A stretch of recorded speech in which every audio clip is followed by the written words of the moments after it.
எல்லாருக்கும் வணக்கம். இன்றைக்கி சூப்பரான அப்பம் எப்படி செய்யுதுன்னு பார்க்கலாம். அதுக்கு முதல்ல நான் 1 டம்ளர் பச்சரிசியை நல்லா கழுவிட்டு 3 மணி நேரம் ஊற வச்சு தண்ணியை வடிச்சிட்டு எடுத்து வச்சுருக்கேன். 1 கப் பச்சரிசிக்கு 3/4 கப்பு வெல்லம், வாசனைக்கு ஏலக்காய் கொஞ்சம் போடுறேன். இதில் வாழைப்பழம் போடுறேன். இதெல்லாம் அரிசியை வச்சு கொஞ்சமாக தண்ணி ஊற்றி அரைக்கணும். கொஞ்சமாக தண்ணி ஊற்றி அரைச்சிட்டு கொஞ்சம் அரைச்சதுக்கப்புறம் வெல்லம் போடணும். வெல்லத்தை அரைச்சிட்டு அதுக்கப்புறம் வாழைப்பழம் கொஞ்சம் போடணும். அதை அரைச்சதுக்கப்புறம் மாவு ரெடி ஆயிரும். அதுக்கப்புறம் ஒரு பாத்திரத்தில் மாற்றிக்கலாம்.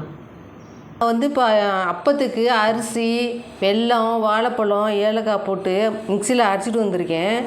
இந்த மாதிரி இருக்கணும். இட்லி மாவு பதத்துக்கு இருக்கணும். நான் இப்போ எண்ணெயை காய வச்சுட்டு வந்திருக்கேன். இப்போ போய் அப்பம் ஊற்றிக்கலாம். இப்போ எண்ணெய் நல்லா காஞ்சிருச்சு.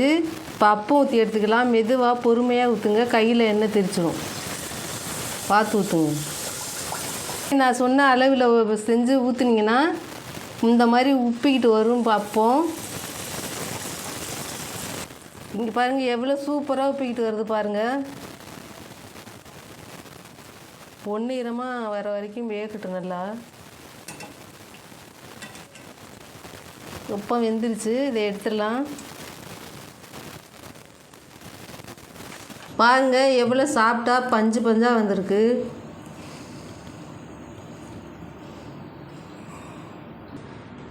அப்பம் எப்படி இருக்குன்னு டேஸ்ட் பண்ணி பார்க்கலாம்.